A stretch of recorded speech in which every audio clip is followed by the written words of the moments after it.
Hello, my name is Pat Kelleher. I'm a scientist by training and profession. I have enrolled on the MA programme at Falmouth as I wish to challenge and evolve my photographic practice. I wish to explore new areas of the medium and to engage in critical thinking and research in a very different discipline to my PhD.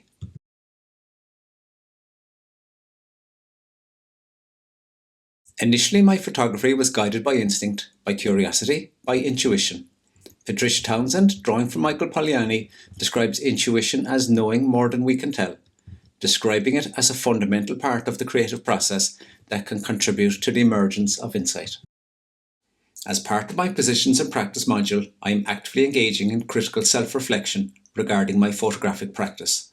I am intentionally exploring my motivations, concerns, objectives, and the underlying themes that shape my current work. This process acts as a mirror, allowing me to confront aspects I have previously avoided.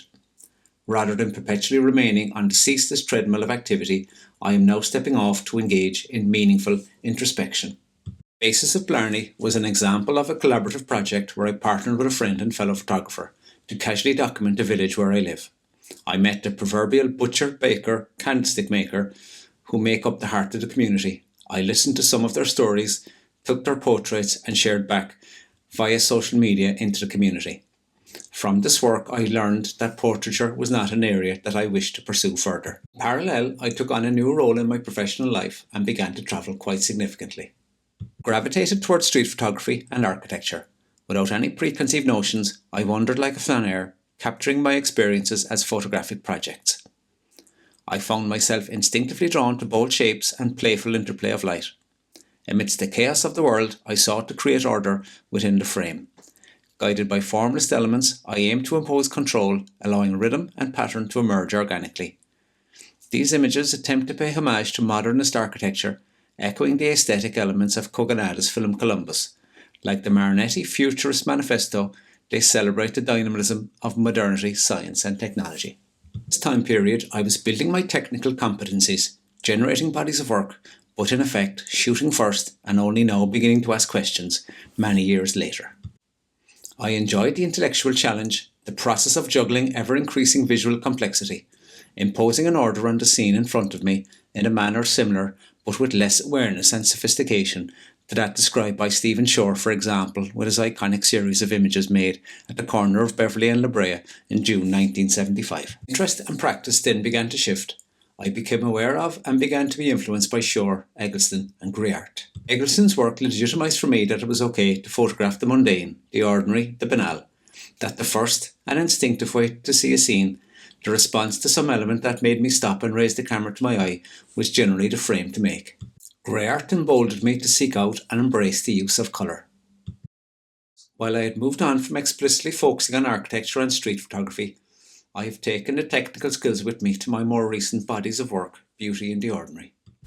Inspired by Boris Mikhailov's Red series, I have dedicated a significant portion of my time during the Positions and Practice module to introspect on my past photographic journey.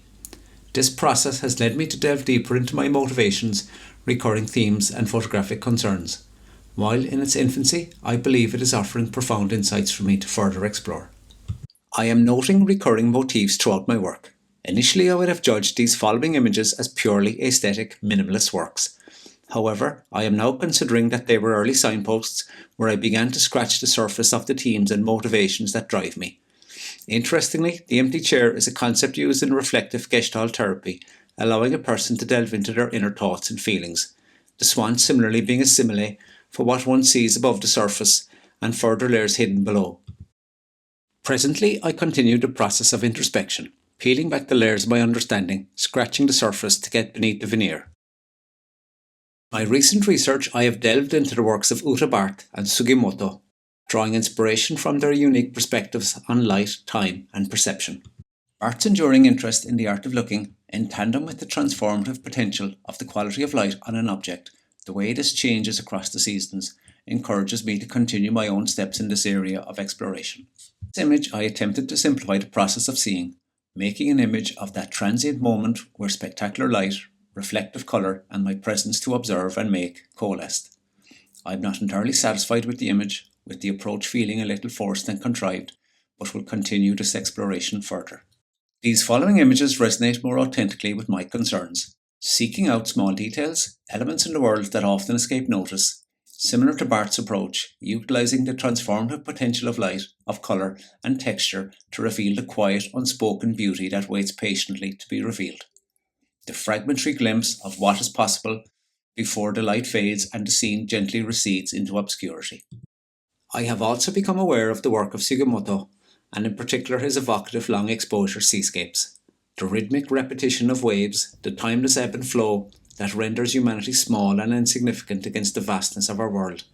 The transformative power of the oceans continually reshaping the shoreline. The delicate balance between capturing the passage of time and acknowledging that the act of observation itself alters perception. Through such processes, I continue to ponder the interplay of light, time, and our own presence. Beth Lipman uses glass as her media. It is a medium that is both fragile but also resilient. It has permanence, as even when it shatters, the fundamental properties of silica persist. Likewise, Huang Yangping's aluminium metal sculpture will corrode and it will in time disappear into the sea.